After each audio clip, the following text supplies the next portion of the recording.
Esiet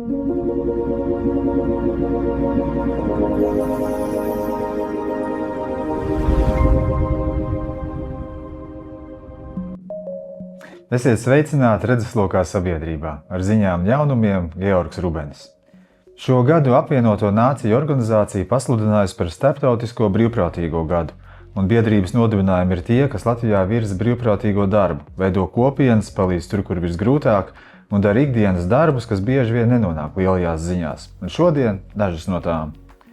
Latvijas Pilsoniskā alianse aicina ikvienu organizāciju pastāstīt par savu ieguldījumu sabiedrībā un dalīties paveiktajās sociālajos tīklos.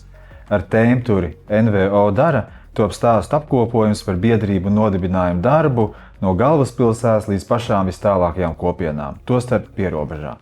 Doma ir vienkārši parādīt, ka aiz katras organizācijas stāv konkrēti cilvēki un konkrēti labi darbi. Un labs piemērs tam tieši nāk no pierobežas. Latvijas lauku fórums stāstu sērijā Pierobeža dzīvo šonedēļ publicējis stāstu par Briežu ciemu. Nelielu ciemu Balvu novadā, vien 6 km attālumā no Latvijas-Krievijas robežas. Un lai gan skola slēgta un pakalpojumu kļuvis mazāk, ciemā nav zudis kopienas sajūta. Cilvēki dzied, dejo, kopja tradīcijas un uzņem viesus. Un kā saka paši Briežu ciemieši, kopienas spēku nevar izmērīt nevienā tabulā. No kultūras pie drošības. Biedrība Latvijas platforma attīstības sadarbībai jeb Lapas laidusi klajā bezmaksas galda spēli Drošības kods kopiena. Tā palīdz kopienām sagatavoties krīzēm, un spēlē tiek izspēlēti plūdi un evakuācijas atbalsta punktu izveide, un tas ļauj saprast, kāda ir katra cilvēka loma, kā koordinēt darbu un plānot resursus. Spēli var lejupielādēt jau tagad, un rudenī Lapas to plāno izspēlēt arī kopienās reģionos, veicinot sabiedrības iesaisti un izpratni krīžu gatavībām. Savukārt iespēja iziet dabā. Latvijas dabas fonds aicina uz atvērto pļavu dienu šajā sestdienā, 25. jūlijā Ērgļos. Rudolfa Blaumaņa muzeja Braki pļavās, kurās jau 15 gadus saimnieko brāļi Vīganti. Pasākuma laikā varēs iepazīt dabisko pļavu daudzveidību un uzzināt, kā tās atjaunot. Un dabiskās pļavas Latvijā saglabājušās nelielā apjomā, 1,1% apmērā no kopējās teritorijas. Dalība pasākumā ir bez maksas, iepriekš piesakoties, taču, ja šoreiz nesanāk, tad nākamā pļavas diena norisināsies Skrīveros 8. augustā. No reģioniem arī atzinību kopienām. Latvijas lauku fórums sācis pieteikšanos zīmei Viedais ciems 2026. Un tā nav sacensība par skaistāko ciemu, bet gan atzinība iedzīvotāju kopienām, kuras prot sadarboties un pašas radīt risinājumus savai attīstībai. Un pieteikties var ikviena aktīva lauku kopiena līdz šī gada 8. septembrim. Vēl viena laba iniciatīva kultūras mantojumam. Vidus Daugavas nevalstisko organizāciju centrs sācis projektu Dzīva atmiņa, kura mērķis ir līdz 2027. gada vasarai apzināt, dokumentēt un padarīt pieejamākas Jēkabpils un Madonas novada pētniecības kolekcijas, gan muzejos un bibliotēkās, gan privātās krātuvēs. Tiek veidot arī kolekciju karte, kurā vienu vietu plānots apkopot vismaz 60 dažādas kolekcijas. Un iesaistīties var ik viens. Ja mājās glabājas kāda īpaša vēstures liecība, fotogrāfija, dokuments vai sadzīves priekšmets, organizatori aicina to pieteikt projekta ekspertēm. Un, ja ir vēlēšanās satikties klātienē, nodibinājums Demokrātijas fonds šajā sestdienā, 25. jūlijā, Kuldīgas vecpilsētas svētkos aicina pie Demokrātijas kafejnīcas galdiņa pilsētas dārzā. Ideja vienkārši rezervē vietu un satiec gan slepenos viesus, gan vēl nepazīstamus sarunu biedrus. Kopā vakarā norisināsies 2 sarunas, pulkstens 17:00 un 18:15, un pieteikties var uz vienu vai uz abiem sarunu raundiem. Pasākums ir daļa no Kultūras demokrātijas festivāla. Un aicinājums Daugavpilī. Biedrība Cita Daugavpils aicina pilsētas iedzīvotājus piedalīties aptaujā par to, kā dažādi apkaimju ļaudis uztver dažādas sabiedrības grupas – sievietes un vīriešus, jauniešus un seniorus, cilvēkus ar invaliditāti un citus. Rezultātus izmantos, plānojot turpmākās sabiedriskās aktivitātes pilsētā. Aptauja ir anonīma un atvērta pilngadīgiem daugavpiliešiem līdz šī gada 26. septembrim. Tas šoreiz redzeslokā no pilsoniskās sabiedrības. Un arī par savas kopienas un organizācijas labajiem darbiem pastāsti, izmantojot tēmu tur NVO dara un raksti uz redzeslokā.sabiedrība@radiosvh.lv. Brīvprātīgo gadā katrs labais darbs ir svarīgs. Vairāk par šīm tēmām SVH TV un satura portālā www.radiosvh.lv. Savukārt, raidījuma turpinājumā, vai bērnam tiešām pietiek ar vienu vecāku? Un ko nozīmē būt labam tētim, ja tev pašam tāda parauga nav bijis? Studijā uz sarunu esam aicinājuši biedrības tēvi pārstāvjus Lauri Bokišu un Gati Smidrovski.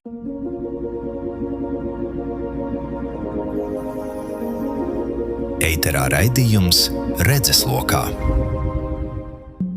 Padomājiet uz mirkli par savu tēvu. Kāds viņš bija, klātesošs, tāls vai varbūt viņa nebija vispār? Biedrības tēva vadītājs Gatis Smidrovskis mēdz teikt kaut ko ļoti satraucošu, proti, ka mēs iespējams esam pēdējā paudze, kurai nav bijis veselīgi iesaistīt tēva parauga. Un daudz vīrieši šodien tēva būšanu apgūst teju no nulles, pēc filmām, pēc minējumiem un diezgan reti pēc labiem piemēriem.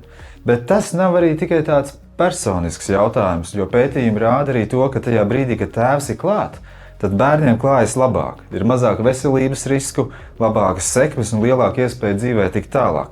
Un iesaistīts tēvs nozīmē arī to, ka partneri var atgriezties darbā, ka vīrietis vairāk rūpējas par sevi un iesaistās apkaimes dzīvē, un īsāk sakot, no tā, cik iesaistīti Latvijas tēvi, ir atkarīgs vairāk nekā mēs mēdzam par to domāt. Un tomēr, vēl pirms 10 gadiem kādā pētījumā secināts, ka Latvijā bieži ģimeni iztēlojamies kā mammu un bērnus, bet tēvs ir tikai labs bonus, ir klātesošs tad, ja sanāk. Un šodien redzeslokā tēva lomas ģimenē un sabiedrībā, kāpēc katram bērnam pienāks pietiekami labs tētis, ko šodien nozīmē būt klātesošam tēvam un kāpēc daudz vīrieši ar savām grūtībām joprojām paliek vieni.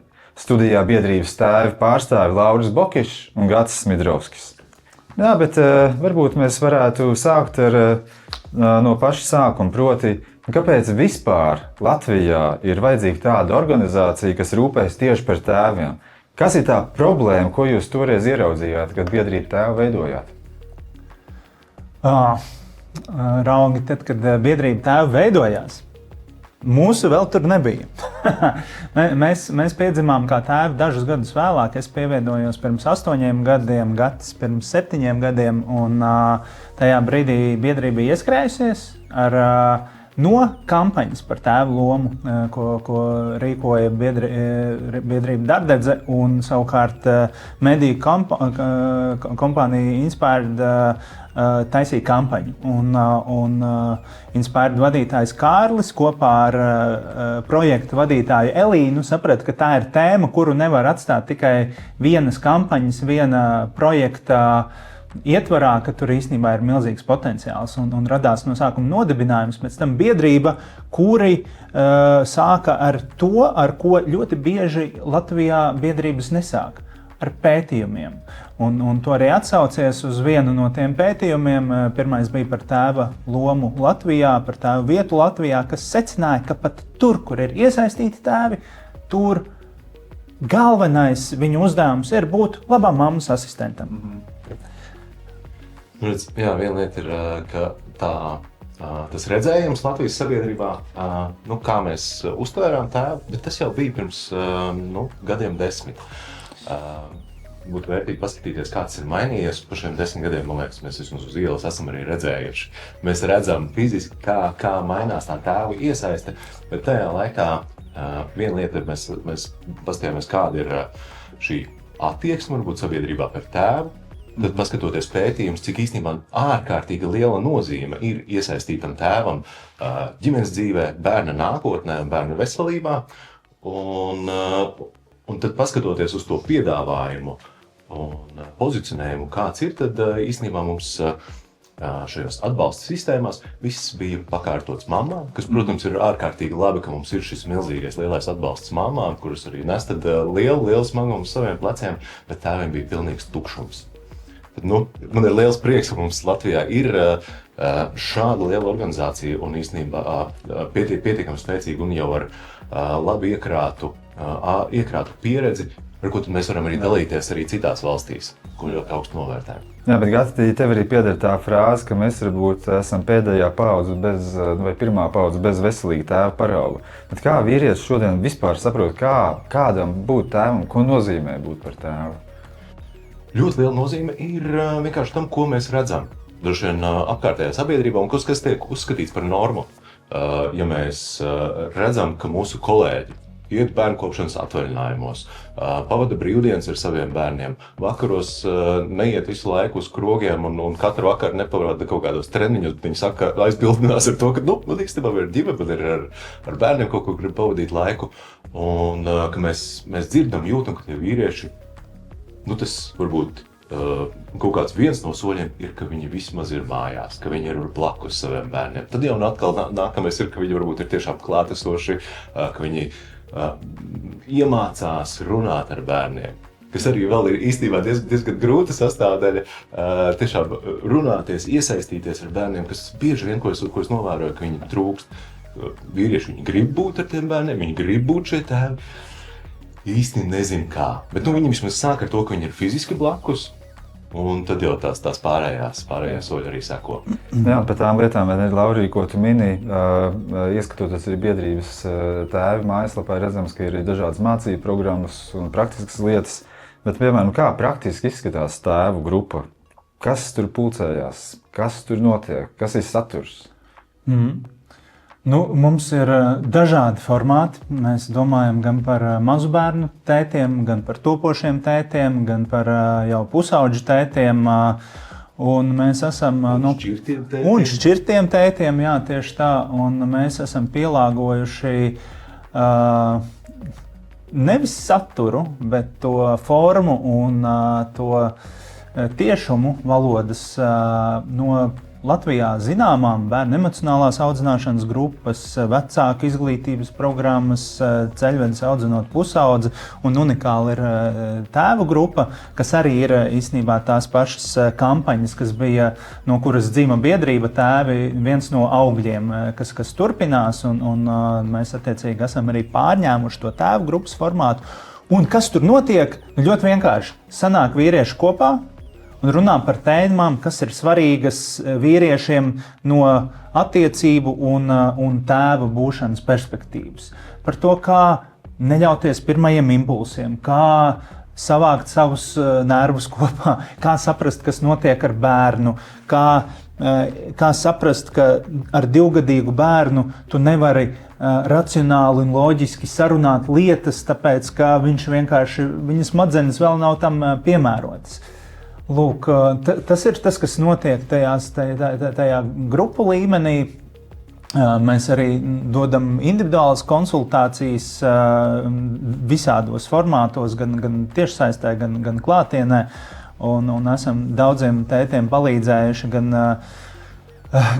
labos brīžos, gan krīzes brīžos. Varbūt tas, kas ir specifiski salīdzinājumā ar vispārējo populāciju un vīriešiem, ir tas, ka vīriešiem daudz vieglāk pēdiņās ir atnākt vispār līdz mums, atzīt, ka man ir vajadzīgs padoms vai palīdzība, vai es kaut ko nesaprotu, tad ja viņš apzinās, ka viņš ir kaut kādā krīzē nonācis. Un tie divi logi, kuri patiešām caur šiem gadiem ir parādījušies, kas ir ļoti skaidri, ir topošie un jaunie tēvi, attiecīgi pirmais dzīves gads, un tad, kad ir attiecībās jau nopietna krīze, ir vai šķiršanās, robeža vai tam līdzīgi, tie ir divi brīži, kur vīrieši saprot uz savas ādas, ar savu ķermeni, ka kaut kas nav kārtībā, es esmu gatavs kaut kādu atbalstu pieņemt.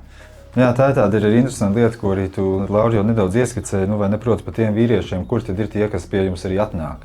Jo bieži vien domājot par dažādu veidu pakalpojumiem vai atbalstiem vai mācību programmām, tā stereotipiskā domāšana, ka tas ir vajadzīgs tādiem nosacīt dzīves pabērniem. Bet tajā, ko jūs sakat, saklaus to, ka tā auditorija ir ļoti plaša un dažāda. Piemēram, tāda mana kladītāja savilktā statistika pēdējos 3 gadus bērnu emocionālās audzināšanas grupās, tas ir bērniem vecumā līdz 7, 8 gadiem. Katrā grupā apmēram puse un vairāk tētu, kas atnāk, ir saistīti ar programmēšanu un IT.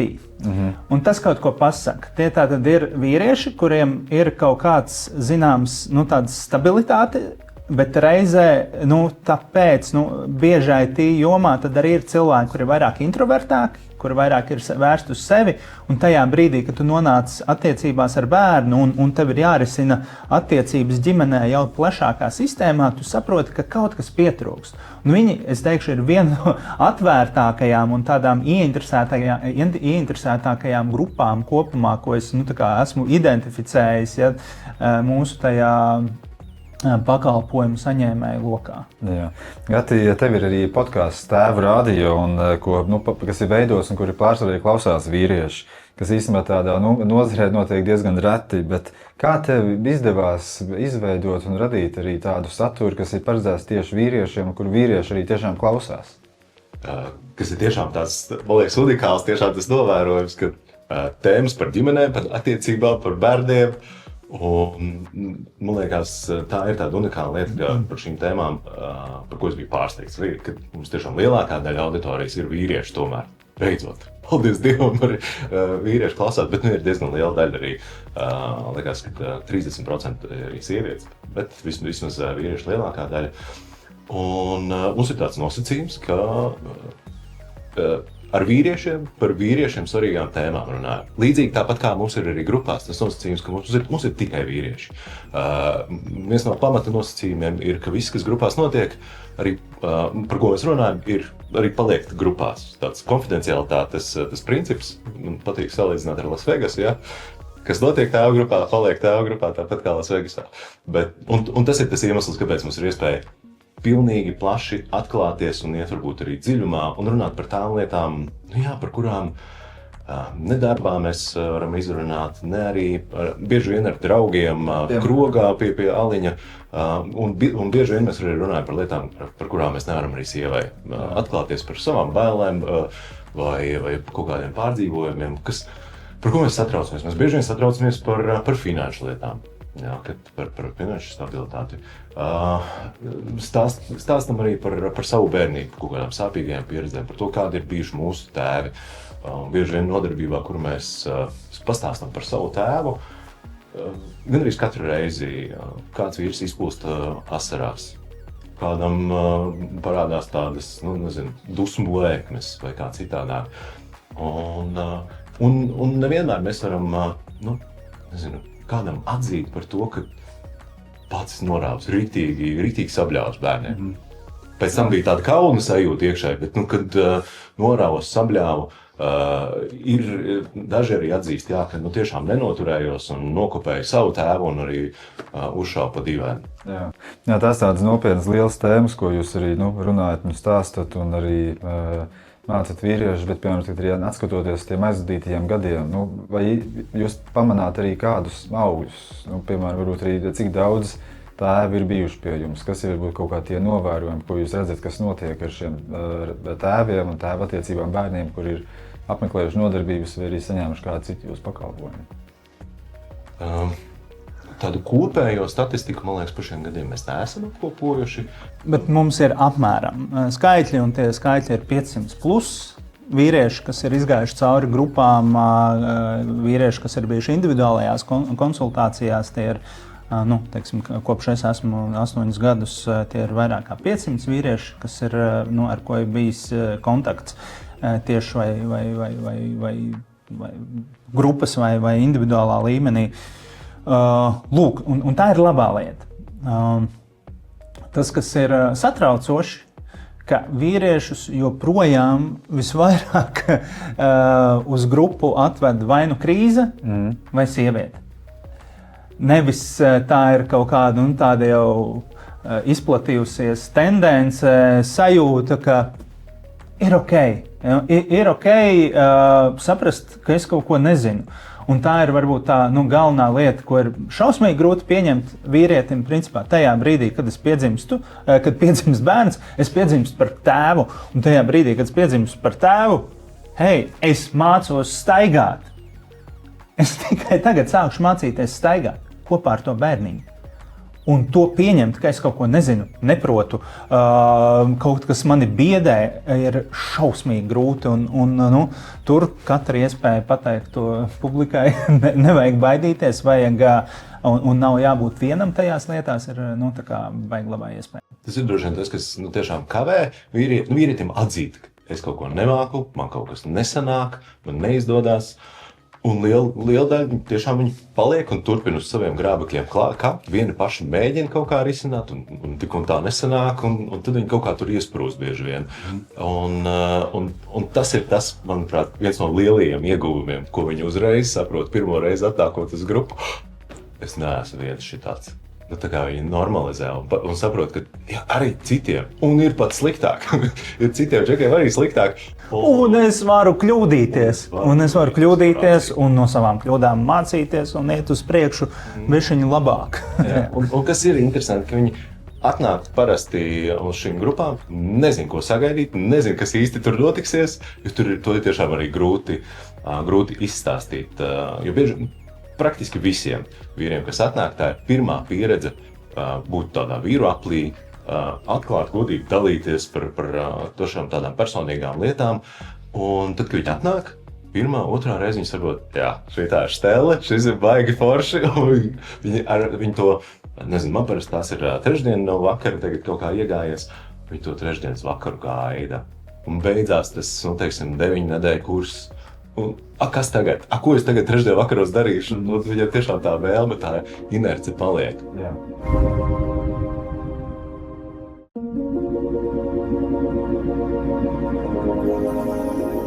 Eiterā raidījums Redzeslokā. Neskatoties uz progresu un arī tām lietām, ko jūs minējāt, arī 500 tēvi un tā tālāk, bet kas šobrīd varbūt ir aizvien tas vislielākais šķērslis? Kas ir tas, kas vīriešiem varbūt un tēviem neļauj iesaistīties un lūgt palīdzību? Zini kā, ir pieprasījums un ir piedāvājums. Un mūsu gadījumā piedāvājums ir kaut kādā mērā par maksu. Ja? Atšķirībā no daudz citiem pakalpojumiem, kas ir bezmaksas. Līdz ar to mēs no vienas puses saņemam tiešām motivētus cilvēkus un cilvēkus, kas nepazūd pēc pirmās nodarbības, kā tas ir bieži dažādos sociālos projektos vai sociālo dienestu apmaksātos projektos, bet, attiecīgi, tad mēs varam apkalpot tikai tik daudz cilvēkus, cik ir gatavi nākt, samaksāt par pakalpojumu, lai pēc tam no tā pakalpojuma savukārt darītu tās pozīcijas, kas tad ir tādas tīras NVO pozīcijas, interešu pārstāvība, sarunas un atbalsts sociāliem dienestiem, krīzes konsultācijas un konsultācijas vīriešiem individuālās bez maksas. Ja? Principā mums pašiem, un tā ir tāda paradoxāla vīriešu pasaules lieta, mums ir jānopelna kā biedrībai, lai mēs varētu sniegt atbalstu. Un tas veido to, ka tas apmērs pakalpojuma ir ierobežots. Un kā ir ar šo atbalstu? Vai tas sasniedz arī tēvus reģionos, vai tas ir pārsvarā kaut kas, kas ir pieejams rīdzniekiem un tur Rīgā dzīvojošiem? Uz doto brīdī man ir liels prieks, ka sāk arvien vairāk pašvaldības arī nākt pretī un lūgt, mums vadīt viņiem grupas sociālās dienestos vai arī tiešām pašvaldību organizētos. Un tātad šīs grupas pamazām mums arī sāk izplatīties pa reģioniem. Bet tagad mēs lielu daļu grupas vadām arī tiešsaistē, online vidē šos sazvanus veidot. Tad viņi ir pieejami pilnīgi pa visu Latviju, un man ir prieks redzēt arī pa visu pasauli. Mums ir bijuši tēvi no Zviedrijas, no Anglijas, no Turkmenistānas. Tikpat labi arī no Talsiem. Jā. Labi no Talsiem, no Liepājas, no Smiltenes un visapkārt mums pieslēdzās. Un tas ir ārkārtīgi forši tiešām redzēt arī tomēr bišķītiņ citas kaut kādas kulturālās iezīmes, kas parādās arī tad reģionos. Jā, un tādā ziņā es gribēju piebilst, ka ir forši, un to, man liekas, ir ēters pateikt, ka tās tēvu grupas formāts ir brīnišķīgs, atbilst saturiski ļoti daudz tam, kas ir gan bērnu emocionālās audzināšanas grupā, gan ceļvedes audzinot grupā. Respektīvi, šī ir ziņa sociālajiem dienestiem, bāriņtiesām un tiem, kas domā, kā saviem klientiem palīdzēt. Un kāpēc viņi tomēr neiet tajā universālajā pakalpojumā iekšā, ka ir kaut kas veidots tēvam vīrietim un ir prieks par tām pašvaldībām, kuras tieši vēlas no mums dabūt un nāk pēc iespējas nodrošināt saviem tētiem tēvu grupas. Par tiem augļiem es gribēju arī iepriekš, kā Lauris arī minēja par to, kas mums ir sanācis. Tas, ko mēs esam dzirdējuši arī no juristiem un tiesnešiem, ka viņi arvien vairāk dzird, redz vīrus pēc šķiršanās, kur ir izgājuši tos mūsējos kursus, un ka viņi redz, ka tieši šajos vīriešos ir pirmkārt tā iniciatīva, viņi māca darboties ar bērniem, viņi arī mājas sadzīvē ir vairāk iesaistīti, un līdz ar to tad arī viņiem ir tādas labvēlīgākas iespējas šajās nepatīkamajās situācijās, kad ir kaut kāda šķiršanās, un nedoties vēl arī tiesas sēdes, tad arī viņi iegūst šīs lielākas tiesības, bērnu dzīvi. Jā, jūs arī esat minējuši to, ka iespējams tāds veiksmīgs vai viens no veiksmīgākiem risinājumiem būtu kopiena, proti to, ka vīrieši, kas atbalsta arī citus vīrus. Un kādi ir varbūt jūsu tuvākie plāni, vai kas ir tās praktiskās lietas, ko jūs arī plānojat darīt varbūt tuvākā gada laikā? Šobrīd top, un ļoti ceru, ka septembrī varēsim izlaist arī topošo tēvu online kursu, kur būs tā iespēja vīriem, kuri gaida. Pārsvarā tie būs pirmo bērnu gaidībās. Pirmkārt, viņi teorētiski iemācīsies, ko tad vispār var sagaidīt no grūtniecības, no dzemdībām, un tad pie pirmā pusgada ļoti daudz dažādas lietas. Un tas ir lielais iegūms, ka viņi iegūst arī tādus pašus vīrus, kas ir tieši tādā pašā ceļa posmā kā viņi, un ir šī iespēja arī turpināt šīs attiecības uzturēt un kopā, iziet cauri tai tēva lomai. Tad ir mums arī vīru apli, kas varbūt nav tieši saistīts ar tēvu lietām, tēvu biedrībām, bet ir ļoti labi veidot tiešām šīs komunas, šīs atbalstošā pleca sajūtu, jebkādos vīros, kur nav tieši ar tēvu lomu saistīts, bet vienkārši būt blakus vīriem. Jā, atbalsts visu laiku attīstam un veidojam kaut kādus materiālus un atbalsta formas šķirtajiem tēviem, arī lai atbalstītu to. Un tur ir svarīgi pateikt, tur ir tāds zilonis istabā, tā ir sabiedrībā absolūti neērta tēma. Neviens negrib runāt. Tā kā saprot, ka īstenībā, kad paskatās uz Latvijas vīriešu veselības un mirstības datiem, var noplātīt rokas un šausmās noelsties, bet to izraisa pamatā viens no galvenajiem iemesliem, divi iemesli - alkohols un attiecību problēmas un kombinācijas starp to.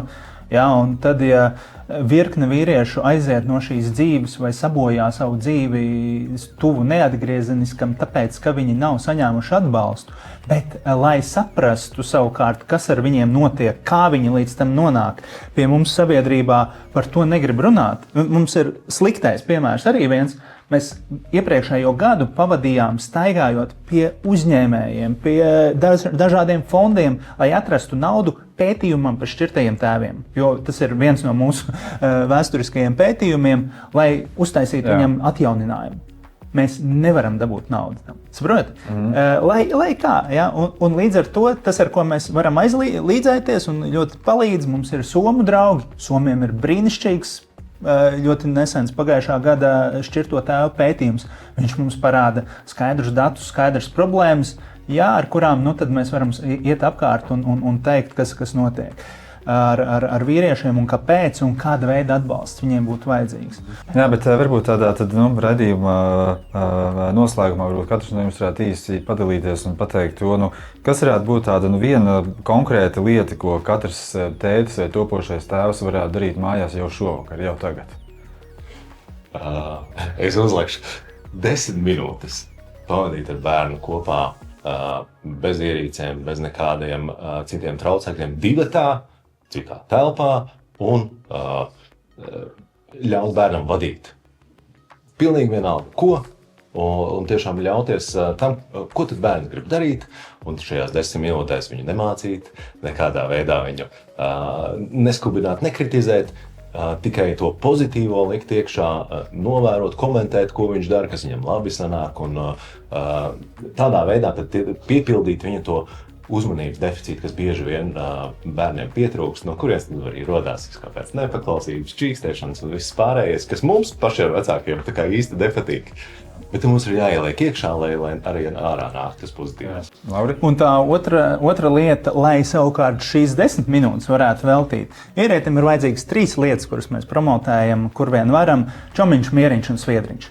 Vīrietim ir vajadzīgi draugi, veselīgi draugi, nevis ar kuriem dzer un atpūšas un mēģina aizdzīt prom savas grūtās domas, bet džeki, ar kuriem var pakratīt sirdi, vai tie ir draugi, vai tā ir kāda kopiena, grupa, vienalga, vai tā ir baznīca, vai tā ir terapijas grupa, vai tā ir volejbola grupa, vienalga, ja? Bet kaut kas, kur var arī izrunāties. Tas ir čomiņš. Ir vajadzīgs mieriņš, ir vajadzīgs laiks sev, kur es zinu, ka man ir manas pastaigas, mans laiks, kvalitatīvais laiks kaut vai mašīnā, vai uz riteņa, uz darba, nodarba, mežā un tam līdzīgi, un kvalitatīvs miegs, nevis scrollēt līdz pēdējiem un tad mosties un turpināt scrollēt un maukt dienā.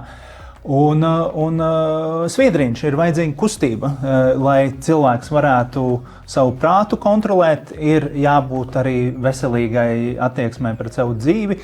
Un ar to savukārt, ja svētdienā iečakojas pats ar sevi, atrod tās 10 minūtes, ka man viss šis šonedēļ kaut kādā mērā ir bijis, tad pilnīgi noteikti ir daudz lielāks resurss, ja, veltīt to kvalitatīvo laiku bērnam. Un pats varbūt beidzamais atļaut sev kļūdīties. Un atzīt, ka man nesanāca šonedēļ, bet es mēģināšu vēlreiz nākamnedēļ. Kamēr sanāk? Jā. Katram bērnam pietiekami labs tētis, tik vienkārši un tik grūti. Un šodienas saruna atgādina kā tādu vienkāršu, bet svarīgu lietu, ka iesaistīts un aktīvs tēvs, ka tā nav laimes lieta, ko bērns vai nu saņem vai nesaņem, bet tā ir izvēle un prasme, un jebkuru prasmi mēs varam mācīties. Paldies biedrības tēvi pārstāvjiem Laurim un Gatim.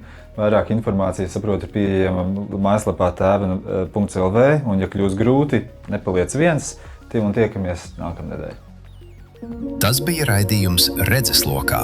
Raidījumu Redzeslokā finansē Mēdīju atbalsta fonds no Latvijas budžeta līdzekļiem. Par raidījumu Redzeslokā saturu atbild akciju sabiedrība Radio SVH.